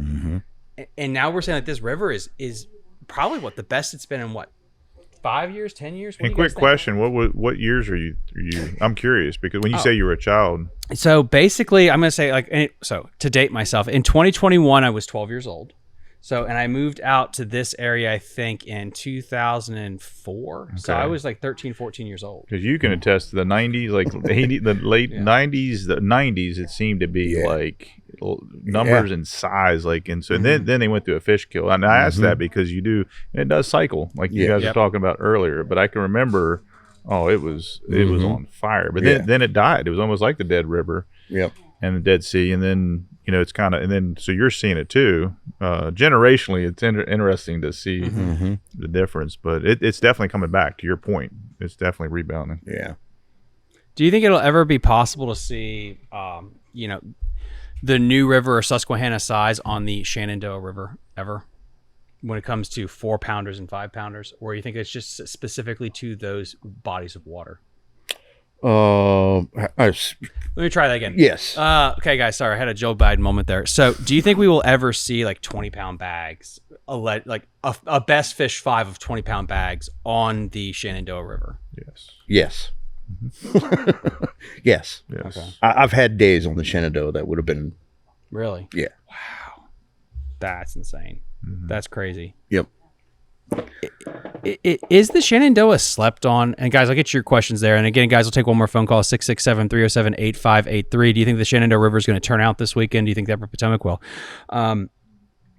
Is the Shenandoah slept on when it comes to all the smallmouth rivers? We've talked about this a bunch, and we've talked about this on the show. There's a vein of just smally water from like the South Holston, the New River, all the way up to the Susquehanna, the Julietta. Sorry, guys, I stroked out again.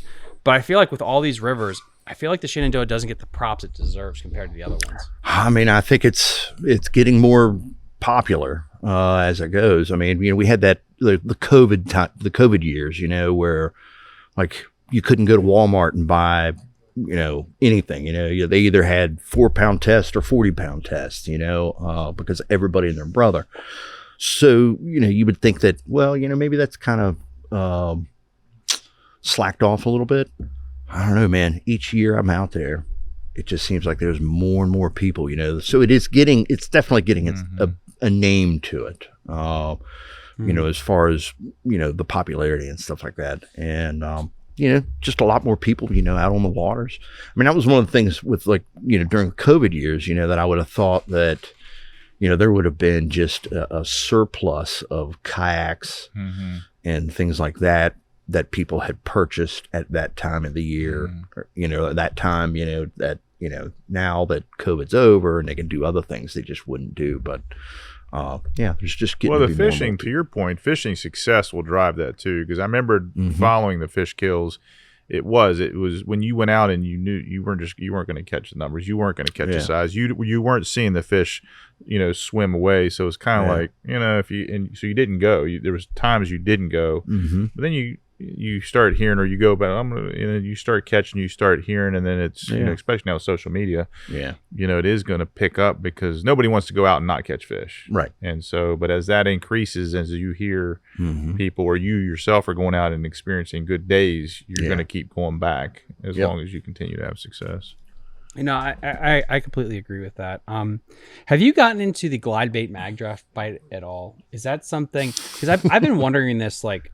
I think, and I see some people in the chat, they're going to be talking about this too. If you want to come on the show, 667-307-8583. Is it just a Susquehanna thing? Or is it something that can be replicated on different rivers? I mean, I wouldn't doubt that you could replicate it, on other rivers. Of course, the Susquehanna fishes differently from the Potomac, and the Potomac fishes differently from the Shenandoah. So, I mean, I wouldn't doubt that you could take that application and apply it here. And I'll give you an example with jerkbaits, hard jerkbaits. I mean, like I'd kind of sworn those things off as far as being very effective. And then I went down and fished the New River, and we used jerk baits. And I thought, okay, well, now that I've done it here, how can I take this back home and apply it to the waters that I'm on that I fish on the regular here? Right. And I mean, it was a success. With that said, I mean, I think this is gonna be our last. We got 2 questions we're gonna ask here. Then I'll ask my question last, and we'll start here. Oh wait, here we go. Tom, do you think the near 90-degree high temperatures with the lower river water temperatures will trigger the top water bite? Inevitably, yes. And we were fishing for we were hitting top water in probably April, May. In April, yeah. You know. Yeah, I think it starts earlier than what people think on the river. Yeah, especially in the shallows. And 2, it's got to be the right place. You know, like if it's a spawning area, I'm probably not going to throw top water in there. I've got other stuff that I know is going to work. You know, in those areas, you know, in those staging areas and stuff like that. Most of the fish that we were catching in April on top water were spawned out females. Because they've done their thing and they're hungry and you know they're just gonna eat whatever they can get. That's right. Got Jonathan here. What are you talking about? We catch hammer or smallmouth on the Doa, dude. I know what I'm saying. I'm just because this is the same thing with Bugs Island. Okay, this will be my 5 minutes of shitting on Bugs Island because I feel like I do this every episode. I will get people in the comment section to be like, Thomas, listen, this one day on March 18th in 1976, I caught a 5 fish limit of 50 pounds. They're in there. I was like, congratulations, that was one time. I'm saying the consistency of doing it. One thing I've seen, because I do tournaments, the online stuff, and I judge them. The Susquehanna, it's insane how it will pump out cookie cutters. They're all 18 inches, like all of them. It's insane. Which means you know that you have a good chance of going there and catching one. If you want to catch a fish that's over that, the New River and really the Upper Potomac right now seems like your best chance at catching something that's 22 inches plus, hypothetically.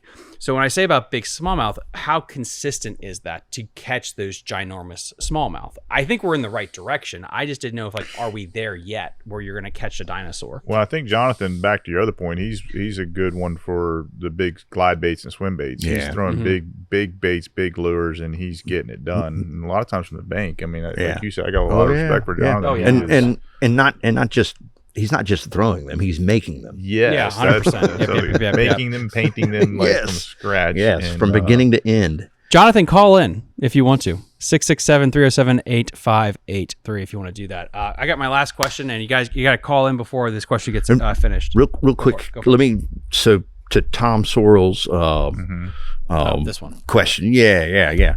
And I mean, it's definitely, if you can, you can throw top water, almost all year long and achieve results. It's whether or not it's the best bait to be throwing, you know? So, I know guys that'll fish at top water all the way up into November, you know, when like water temps are like, you know, and they're like upper 40s or something like that, which to me, I just wouldn't even think about that. You know, I know that there's other baits that are better suited for that. So. And we got all right. So my question was this: you mentioned a little bit earlier that every river fish is different. Could you high level compare and contrast the Upper Potomac with the Shenandoah? Because it's unique. Because it's like question. the you know what's so funny? Like every time I start thinking about this word, guys, and you know it, I don't have my little sticky note. So Juniata. There we go. No, you're right. Juniata. Thank God. Juniata. The Juniata is a tributary to the Susky, but yet even though one feeds the other, both systems fish differently. Shenandoah fishes the Upper Potomac. Yeah. What is the difference between how they fish? Well, and I think with the Juniata and the Susquehanna, part of the problem, or part of the difference, not the problem, but part of the difference is, for one, the Juniata is much smaller than the Susquehanna, you know, it's width-wise, you know, and we end up running into kind of the same thing with the Shenandoah and the Potomac, Fork, you know.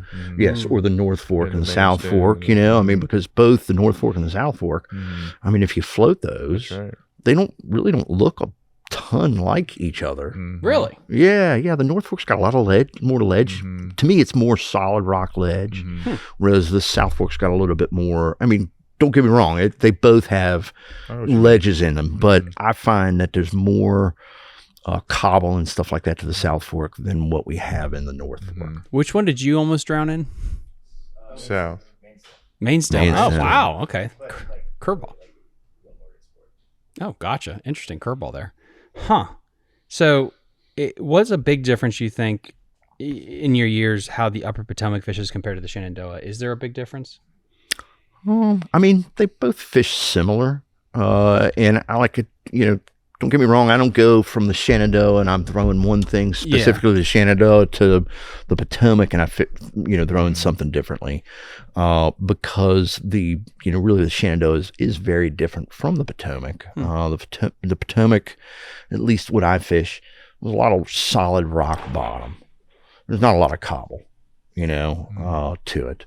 And there's parts of the Shenandoah that look more like the Potomac than it does the rest of the Shenandoah. And so, they do fish differently, but they both, fish pretty well. I mean, the Potomac's been, as of recent, has been pretty on fire, man. I mean, to the point that I could trim down running a 9.5 mile section and only run 4 miles and spend the whole day in that 4 miles, which goes in turn to the type of boat that I use. And, I can just zigzag back and forth and not leave no stone unturned. Guys, I am now, we're going to be finishing up the show here. I am turning off the phone line. Perfect, because I just wanted all this stuff out of my ears. So we got 2 more parts here. I am going to do a tournament roundup for the Patreon tournament. We're going to do that at the very end. I have a little slideshow. I'll show everyone's big fish off so everyone can see them. But first, if you want to book a trip with this absolute freaking legend, how do you do it? And do you even have any more spots available? I do have spots. I've got about, I think 3 or 4 days, maybe 3 or 4 days left in June. Nothing really late in June. I think I got 1 day the last 2 weeks of June opened. July is starting to book up. And, the way you get a hold of me is kfguideservices.com or wegofish.com. You can book your trip there. Everything's on the website. Or you can call me and I can book it for you. And, just find a day and we'll get out there. So I have a quick follow-up question to that too. I call in and you can't book me. I know you guys are pretty good. You talk about, you got a good friend circle around the other guides. So we have a decent guide. So you can always, I know you guys are good about listen, I can't book, but you'll recommend other names on the river that you guys are all definitely. And there's a handful. That's what I like about you guys. You guys are kind of a brotherhood. We're all in it together. And that was That's what cool. Mark Kovac had told me, way back when. Just remember, we're all in it together. I love that about you guys. I need to I got to figure out a way. It'll be tight, guys, but if I can get Mark on before he leaves for Michigan. I was going to say Indiana for some reason. That works. But Mark is an absolute stud in this place. Why is he going to Michigan? Did he ever tell you? Well, he's retired. So they have a house up there and already, like a vacation home. And that's where he and his wife grew up, was in Michigan. So they're going to head back there and I guess, hang out and do their thing. So that's freaking cool. Yeah. But we still have John Hayes. Yep. All right. So we can't leave him out of the mix because Mark Kovac and John Hayes are synonymous together. And they, so John Hayes is still running trips. I've got my friend, Butch Murphy from Fishhead Guides, running trips. And then, of course, Brian Kelly from Whitefly Outfitters. So there's a handful of us out there. And like I said, we all try to, lend a hand to each other. Right. And, if somebody wants to go fishing, I don't want to steer them away. Right. So get them on the water. Yeah. All right, guys. So the last bit of the show, I told you guys I'd be getting a little bit better with this with the Tourney X group. This is the Patreon tournament, the Spring Bass Bash presented by the Bass Cast. Again, I'm giving away like $2,500 in cash prizes for this. This thing goes through the Sunday after Father's Day. You know what? Let me make sure before I just start rambling out of the mouth. Yes. June 15th at midnight is when the tournament is over. So just a quick little rundown. For the largemouth division in 10th place right now, we have Bruce with 138.25 inches. This is a smallmouth or largemouth bag. In 9th place, we have Jason with 146.5 inches right there. In 8th place, we have Rodney Williams, 148 inches. In 7th place, we have Jamie McLean with 150 inches. In 6th place, we have Josh Reese with 151.5 inches. In 5th place, we have Lee Wells with 154.5 inches. In 4th place, we have Larry Gray with 155 inches. And in 3rd place, we have Jason Church with 156.25 inches. And guys, you got to see, I'm going to be showing you some of these fish they caught. They're monstrous.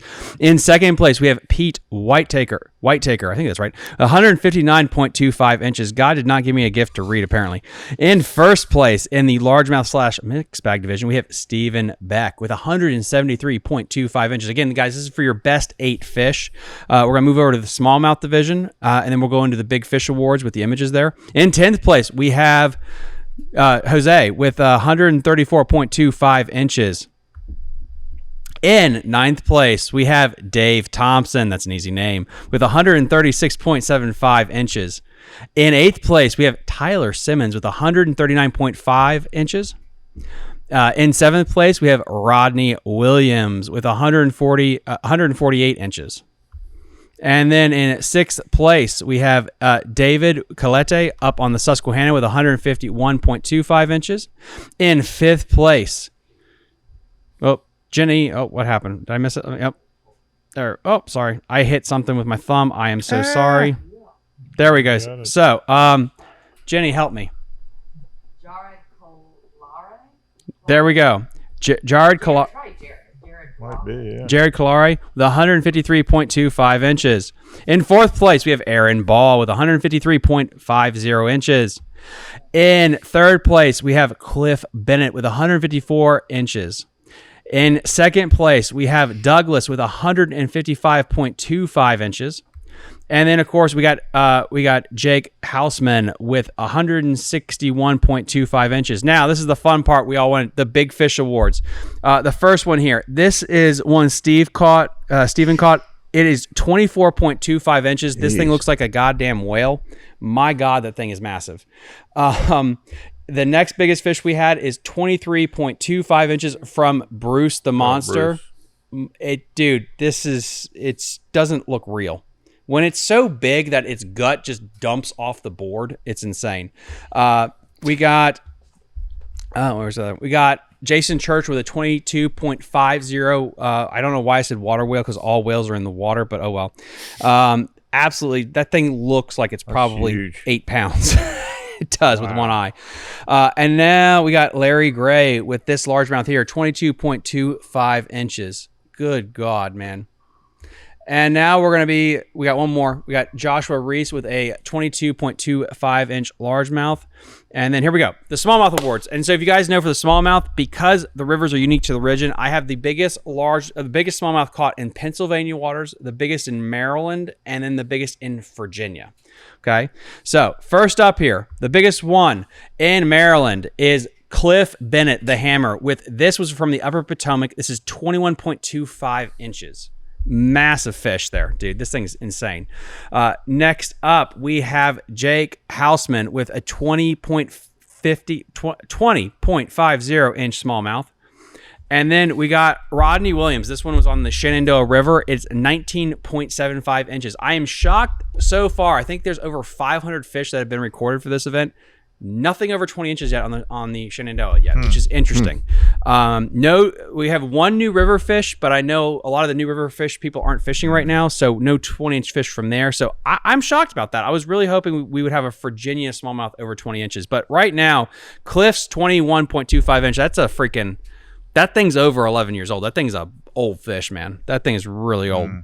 Now, we got the side pot fish, and then we're going to be done. So you guys know I'm giving away $100 for the biggest snakehead, crappie, sunfish, bluegill, and rock bass. Really sad rock bass-wise, there's only been 5 entries, which tells me that the rock bass population is not doing great, which is sad. I don't think Lee Wells' snakehead is going to be broken. It's almost a state record. It's 33 inches long. Wow, good job, Lee. Lee, man, that's a freaking dragon, dude. Lee's catching them all. Dude, Lee is just killing it on the snakeheads.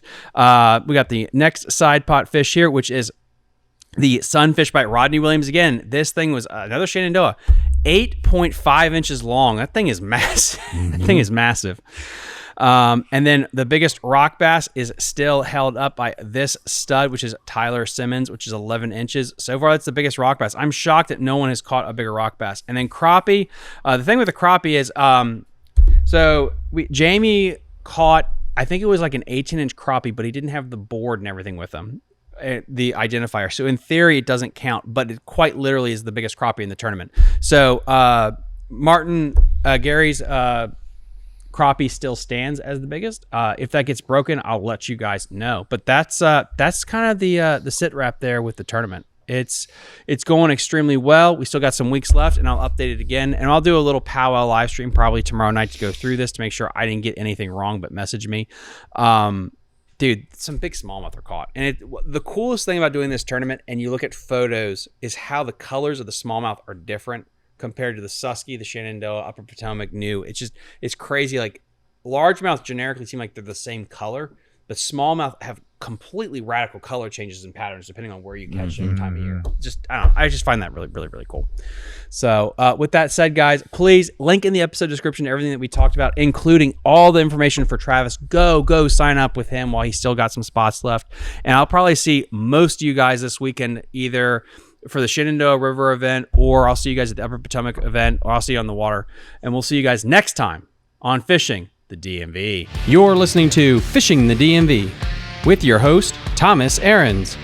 Fishing the DMV is brought to you by Jake's Bait and Tackle, located in Winchester, Virginia. If that doesn't get you jacked up, I don't know what will.